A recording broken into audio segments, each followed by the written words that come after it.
back to Raw Sports Talk. I'm Chris. This is going to be an NFL edition, and in this NFL edition, we are talking about Jadeveon Clowney. Now, he just signed a one-year deal with the Cleveland Browns for $8 million, and there's a whole bunch of incentives in his contract, which make it worth more money.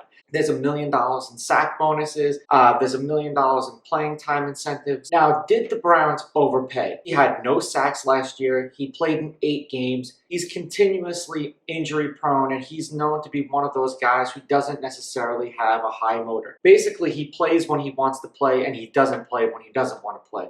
And this goes all the way back to when he was at South Carolina, because I remember the commentators making that very same comment about him, where if he could find a way to keep that motor on all the time, he would be absolutely unstoppable. And when he was in college, even when he decided to half-ass it, he still was great. Now, how are the Cleveland Browns going to use Clowney when he's actually available, when he's actually playing? Because I don't believe he's going to play a full 16 games, because it's very rare that he actually does. Are they going to line him up on the line opposite Myles Garrett? Are they going to put him as a linebacker and edge rusher right behind Myles Garrett, so someone's getting double teamed and it's either going to be Clowney or it's going to be Garrett? He did absolute shit last season for the Tennessee Titans, and a lot of people can agree with that, and this just seems like a bit of a reach for the Cleveland Browns. There were a lot of other areas that they needed help with. Yes, they did need help at linebacker, and they did need help on the defensive line aside from Myles Garrett, but they needed more help in the secondary. Now, granted, having a great pass rush is something that every team wants, and having someone like Clowney and Garrett on your defensive line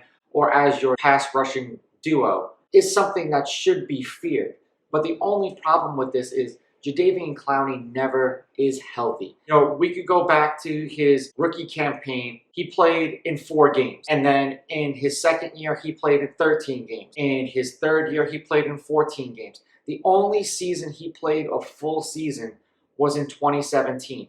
Ever since then, it's been 15, 13, 8. He's played in 83 games total. So that's going back to 2014. He's not very healthy. Now, he's had 32 sacks. Last year, he had none. The year before that, he had 3. Then we go back to 2018, where he had 9, and 2017, when he had 9.5.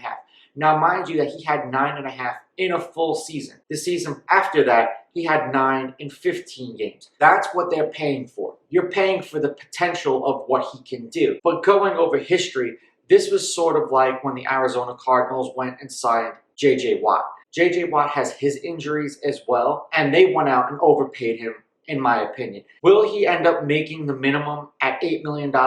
Most likely, because I don't see a breakout season for Jadeveon Clowney. Now, I could be absolutely wrong, and he could eat up the AFC North and be all over guys like Ben Roethlisberger and Lamar Jackson. It could happen. I just don't think that it's going to happen. He's probably going to have a field day when he plays teams like the Cincinnati Bengals, who don't have an offensive line to protect Joe Burrow. Lamar Jackson's a mobile quarterback. So the two in-division rivals that he might have a field day with are the Steelers and the Bengals. I don't like the signing for the Browns, but I understand why they did it. If he's healthy, this makes sense, but he hasn't been healthy enough where we could say this was a great signing for the Cleveland Browns. Let me know what you guys think of this take in the comments below.